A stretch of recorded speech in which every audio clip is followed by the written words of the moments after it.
We're talking with Scott Humphrey from Centralia and Blair Scanlon from Rockbridge. Why don't you guys tell us a little about your backgrounds first and where you've coached? Blair Scanlon, I've been at Roberts High School 5 years, then went to Lynn for 2 years, California High School 4, and then back at Rockbridge the last 6. Scott Humphrey, Centralia. I started out at West Strand for 6 years as the head boys basketball coach there, and then I am now the boys basketball coach at Centralia and also the athletic director. Tell us something about your programs that people would consider as like uniquely yours, or what your programs stand for, what you do, that sort of thing. I think the biggest thing for me is I would hope that people would think that every team that I coach is fairly tough. I really try to focus on rebounding and toughness and mental toughness and being in shape, and what we may lack in ability to put the ball in the basket at times, I hope we make up for in the fact that we're always going to play hard, we're always going to get on the floor, and I would think that would be something that most of my teams are characterized as. Yeah, kind of piggyback what Scott said. If you think of Rockbridge team or team I've been on or coached, just well coached, organized. They're going to play extremely hard, be efficient on offense, and just kind of be ready for anything. We're willing to try anything on offense and defense to try to win a game and make our kids better. So hopefully just a well-coached, disciplined, organized team that's going to play really, really hard every night. In terms of styles, what would you say that you like? Are you mostly man-to-man or your zone? Does it depend on what your personnel is that year? I would say I'm more of a personnel guy. This is my 12th year as a head coach, and I've had teams where you get up and down the floor and you press and you kind of let them play and stay wide open, and I've had teams where it's slow it down, pack in the zone, and hope the other team doesn't hit an outside shot because we can't. So me, I'd almost say it's not so much year to year, maybe every 2 to 3 years, depending on the group you have. Yeah, I'll agree with that. I mean, it's your personnel. We prefer man, but if we need to play zone defense, we'll switch up. But I think you want to start with your man, kind of initialize that, and then if something's not working, you'll switch to 2-3 or 1-3-1. Or you got to press to get transition points, but it kind of depends on your personnel and who you got, because you got to pick guys in spots to be successful. And certainly in terms of offense, you guys are certainly known for a lot of sets. Yeah. Scott, what do you do offensively? The last couple of years, I've done more sets. When I first got into coaching, I tried to do more of a continuity style, and then I had a pretty good group there my last couple of years at West Strand, where I just kind of put the ball in the hands of the point guard and let him make plays, and kind of played a little more freelance motion style. When I got to Centralia, it was kind of like that. And then here in the last year, and probably in the next couple 3, it's going to be more of a set, slow it down, try to beat people up in the half court and really slow the game down. Scott, what in terms of like how you've grown as a coach, or how you like what from when you started out to now, what are some things that you think you changed, or what were some things that you would tell your younger self if you were going back and had a chance to talk to you? Well, I've told people this in the past. I was fortunate. My dad was a Hall of Fame girls coach at Salisbury that never had a losing record, won a state championship. I played for Kenny Wyatt, Hall of Fame boys coach, won a state championship there. I was on good teams. I played for, different coaches in college as far as football-wise. And so I kind of came out thinking, it was just going to be, this is how we practice, this is how we play, everybody can play. And when I got into coaching, you realize it's just not that way. So, if I could go back and tell 23 to 26-year-old Scott Humphrey, I would say you can't control everything. Focus on the process, focus on, making your program better, not so much just year to year. Mm-hmm. And I think that's something that, especially here in the last, 4 years, I've really focused on is not just coaching this year's team, but trying to develop a program to where, you're going to have your years where, you're at your peak and you're competing for district and conference championships, but, maybe when you're not as talented, you still want to be a 500 ball club that can knock off anybody at any night. Blair, kind of the same question for you, but your background is a little different. You played for your dad, and then coached with your dad for 6 years, I think you said early, and then went away as a head coach and have come back. Like, how's that experience changed you in terms of how you coach, and how's it been to play and to coach with your dad? For the most part, positive. I mean, I think a lot of people think it'd be a little weird playing for your dad and coaching with him. I've had 2 stints, 5 years before that, and then 6 years recently. But I mean, it's been good for me. I've learned, like I said, he's won almost 900 games. So every day I'm trying to learn stuff from him. Of course, he lets me get a little leeway and do a lot of the coaching and play calls and defense alignment, all that stuff. But it's been awesome. I learned from one of the best. He's one of the best coaches in the state of Missouri of all time. So it's been a learning curve. I do miss being a head coach sometimes, but I think it's I'm in a good situation where I can do a lot more as an assistant coach. One of the assistants is as far as during the game. But it's like I said, I just try to learn every day and be a better coach. And a lot of people that watch you guys play would think that you're almost like a co-head coach. Right. A lot of times your dad gives you a lot of he does. leeway. And he does. It's kind of like almost it's a unique situation. A lot of people don't get it. Sometimes I have to sit down because assistant can't stand up. But we kind of co-coach. But he's also the head guy. When he says something, it's that's a call and we stick with it. If he wants to tell me to sit down and I'll take care of it, then that's his call. Like I said, he's the head guy. But he lets me get a lot of leeway and freedom to kind of roam and do things, and he trusts it, and we have a lot of the same ideas, and sometimes we have ideas that are different.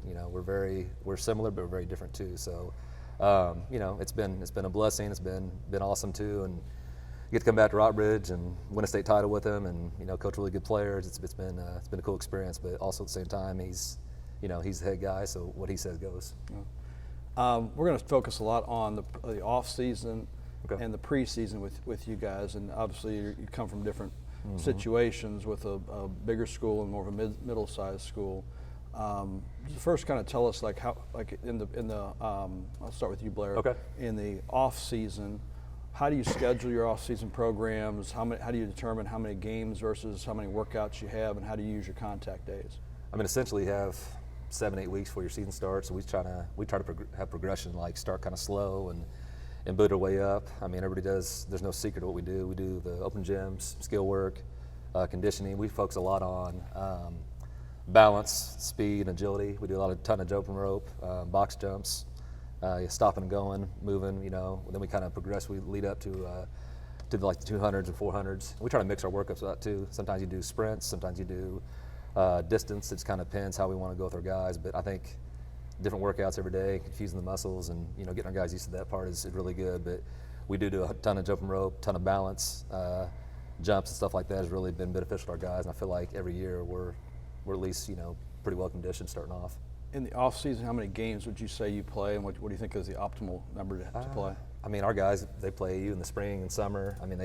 Some of our guys play 60, 70 games, and their son just play with us and play 15, 20 games. So it just kind of depends. I think some kids can play too many games where if you play a game, 4 games a day, and you lose a game at 10, and you play again at 11:30, they just kind of get used to going playing, and the wins and losses don't mean a lot. And their skill set, they're picking up bad habits. So I think sometimes you can play too many games. They have to be for a purpose, and you have to remember your fundamentals. And sometimes they get back to us, and then in the fall, we kind of got to break them with that. But we want them playing, and it doesn't matter what team, but as long as they're playing, they're being coached, and they're not picking up bad habits, we're okay with whatever they do. And a lot of your guys will play in AAU or traveling teams this summer. Does that affect how many games that you guys schedule as Rockbridge High School? No, we don't care. Like I said, we do our stuff in June. We'll play, 15, 20, maybe 22, 20-something games, and we'll be done. But they go back out their AU teams and they play, and we just want them, playing good, fundamental basketball, not picking up bad habits. I think overplay too, and we're just playing. I believe some skill work has to be incorporated in it, not just playing games. Because sometimes they just pick up really bad habits and they're just playing, but the wins and losses have to mean something. And you just don't get to lose. Set the game, you lose, and it doesn't mean much to them because it carries over to your season. Yeah. Scott, how about you? What's your plan in the summer in terms of how you use your contact days and how many games you play and what involvement you have? I think in the summertime, a lot of it depends on what type of group I got coming back. This last summer we played probably the most games we've played in, I'd say, the last 4 or 5 years. We probably played 30 games this summer, and a lot of it's because we got a bunch of new faces. We're trying to figure out where everybody fits, who we are, the style, so we can kind of hit the ground running. But I've also had years where I've kind of played the same group of kids for from sophomores through their senior year and they've done a lot more playing on their own, to where we might just go to one big tournament. We went to the Rib City Shootout a couple times down in Dexter, and that was kind of it, besides some open gyms, pickup games, and stuff like that. So for me, it's kind of what the group is coming, what kind of group we have, and how much they are really into summer basketball. Sometimes you can be pulling kids. You put a bunch of stuff on paper, and it's hard to get a bunch of kids there. And so if you got a group that wants to put in that time and wants to go play 25, 30 games, and we'll sign up and do it. If you got a bunch of kids that are on travel baseball teams or, working or 7-on-7s or whatever it is, then we'll probably, dial it back a little bit and probably, just focus more on open gyms. How frustrating has it been for you, and has it changed over time with having kids missing things in the summer for other programs or for work and things like that? The only time I get frustrated if a kid misses something in the summer is if he's at home sitting on the couch. I'm a big believer, and I was a multi-sport athlete. I came from a small school. I wouldn't call Centralia a small school, but I've been in a smaller school. And, for every program to be successful, you have to have every athlete out. So you have to share those kids. And I think that's something I take pride in with working with other coaches to make sure we're not overlapping and not putting kids in a position to, have to choose one sport. Or specialize. I think specialize is a big thing nowadays. So as far as, kids that don't come to stuff, if they tell me, if my starting point guard says I can't be at that because I've got Tuesday practice at St. Louis in baseball, then go, great man, have a good time. Or, I got to go haul hay with my dad, I can't get, that's fine, or I'm on vacation, that's fine. If they don't want to come in because they're playing video games or whatever and they just aren't wanting to put in the work, that's when I get frustrated. But, through my 12 years of coaching, I fortunately haven't had to deal with that too much. Communication makes a huge difference. Right. Right. Communication with the kids and even the parents, my thing is, summertime, I went to the lake, I went on vacations, I did multiple sports, so I get it. And I also understand that basketball may not be everybody's number one. So if, you're going and doing your thing, playing baseball or, hunting and fishing or doing whatever you need to do, as long as you communicate that with me, then I'm fine. And so and like I said, I've been fortunate enough to have some good kids and good parents that I haven't had too many issues. You guys are probably both in different situations in terms of multi-sport athletes. At a bigger school, I'm going to guess that you have more kids that specialize. And you, I know, because you're kind of the same situation we are, you have probably a lot of kids that play multiple sports. How do you deal with having kids? How many kids do you have that are multi-sport athletes first, I guess? Well, I've been in Scott's shoes too. I was at California 4 years, and they had a really successful football program. So three of the 4 years I was there, they made the semis. So we practiced for 3 weeks without all of our guys. So I've been in a situation too, and then I've been at Rockbridge where, like currently right now, we have 3 of our older guys that are in football. The rest are all basketball. So, which is fortunate, we do that. But we want our guys to be multi-sport, playing. But sometimes at a bigger school, you're going to have more kids and more to pick from a little bit. So it's tough. I mean, it's fortunate, but like I said, I enjoyed when I was at California, those guys have success in another sport. I think it carries over to basketball. That's a big thing. But we're putting our stuff in right now. We put in sets and underneath out of bounds, side out of bounds, because we have most of our guys there. We have, like I said, a senior and a sophomore and on the sophomore. Right now they're not there, but most of our guys are there, so you can put your stuff in, your continuity offense, and kind of get them going. The other guys can kind of catch up. So it's an advantage. It helps. Scott, how are you set with multiple sport athletes? How many do you have? Right now, if I got 30 kids in my program, I probably got 3 or 4 that aren't doing a fall sport. And so, one of them plays a lot of travel basketball, and he's out doing his thing there. And other guys are, I just tell them, November 1st comes, you got to be ready to go, And so it's always been like that. I was telling the story earlier, my first year, we played in a state championship on Saturday, and my first basketball game was on Monday, and I didn't have anybody until that first basketball game. And so I've kind of done that my whole career, and I think it's a good thing. And like I said, I've been at smaller schools, and every kid has to, for every sport to be successful, you got to have all the athletes out. And whenever we get them, we'll get them. And to me, it's always I've always looked at Christmas break as a big deal. You got eight games or something before Christmas break. You kind of roll the ball out there and see where you're at in those 8 games. And time you get to Christmas break practice, that's when you kind of make your adjustments and figure out who you are. Has your frustration level changed over time, but not having kids as early as you'd like to? Yeah. I mean, when like I said, in my early 20s, it was, I was a part of the football staff, and I wanted them to do good. And I wanted to keep playing, but there's that piece of you too that I want to make sure that my sport that I'm leading is ready to go. So. But as the older I get, I kind of understand the process and understand that, kids are athletes, kind of like Blair said. They have success in football. 9 times out of 10, they're going to come in with a good attitude and ready to go in basketball. So, the biggest thing is you just got to get them all there and kind of get everybody on the same page. And once you do that, basketball's a long season, so you're going to have time to get them going. You guys have kind of touched on this a little bit, but what are some of the advantages to having multiple sport athletes?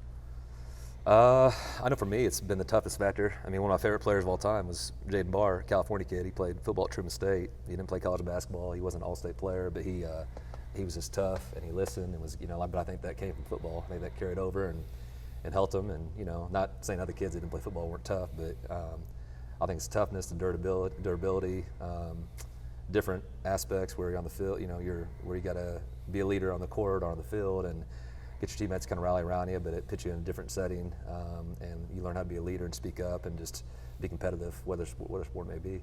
Those Friday nights are kind of tough to watch sometimes, aren't they? Yeah, very, very hard. For sure. So, with me, the biggest thing is the multi-sport athlete. I think it's just you got kids that are competing all year, and that's what you want. That kind of, like I said, if somebody says, well, what's Humphrey's programs like? I want competitive kids.